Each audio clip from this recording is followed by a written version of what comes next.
years or so, we have always been the subject of police brutality, murders, rape, incarceration, and all other ailments that can be afflicted upon our community from poverty and where else.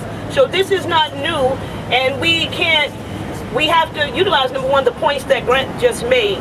The bottom line, and overturn this, because understand that we all do stand and we protest, but this action right here, this alone will not overturn this. We already been told, not only from the verdict handed down in this case here, but we have to also understand that, again, I'll state there have been plenty, hundreds of thousands of Trayvons prior to his murder, and there have been hundreds of Trayvons after his murders.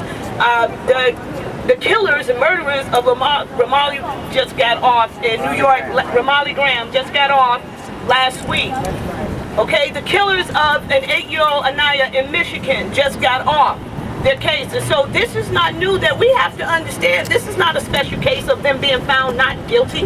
This is not a special case of the permission from basically white power, imperialist system giving permission to continue to murder Africans. And we have to understand this, yes, this is how it's meant to be. It's not anything that we do. We didn't do this. And then I also want you guys to make the connection and understand the horizontal violence that we face here in Chicago, and that there is a connection between this type of struggle and that type of struggle, because poverty begets violence. And as long as they keep us oppressed, what can we expect our young men to do and to turn to other than revolutionized organization in order to maintain and sustain any type of livelihood?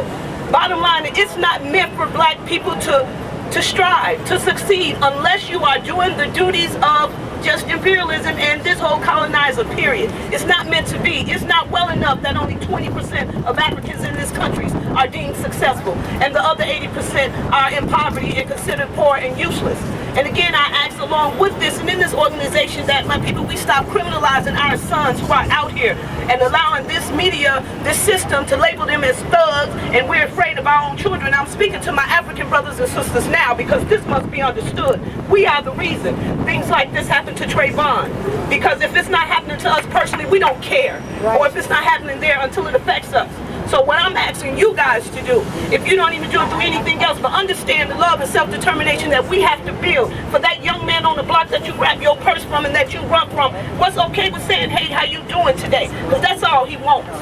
Let it be understood that no, they can't all get up and go get jobs, as many of us liberal Negroes have been taught to look at our people and say, because the jobs aren't there. And if you know that they're there, you take them to them and show it to them, because I can guarantee you they're not there. We have to do what the sisters there stated, keep our dollars in our community. Babysit for these girls so they can go to work. Help these young men, tutor them so they won't be ashamed to say they can't read, that they can't go back to school. Reach out to them and show some compassion. At the same time, stop being ashamed and afraid of being African. Stop being ashamed of who you are, connecting yourself with your people who you think are beneath you. Connect yourself back to your people, because we can all do it together. It's going to take, as Brent stated, every race, creed, and color to bring about revolution. But it must be understood that until the African community comes within unity, none of that can happen. And we have to heal ourselves. We can't look for the government to do it. They're not going to intervene. And one thing we should understand, that we got to stop asking the people who are kicking our asses to kick our ass a little lighter, because they're the ones who's doing it.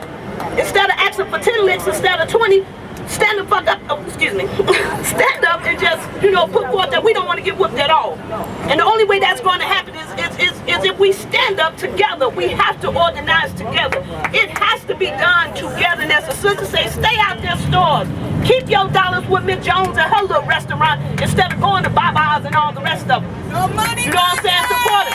If that lady selling plates out her house, go buy her food. If this woman is doing laundry, go work with her. Whoever doing it in your community, you seek them out. If this lady babysits, go to her.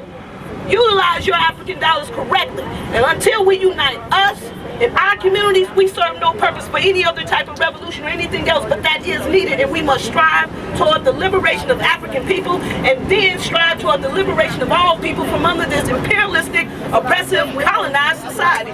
Uhuru, brothers and sisters. Yeah.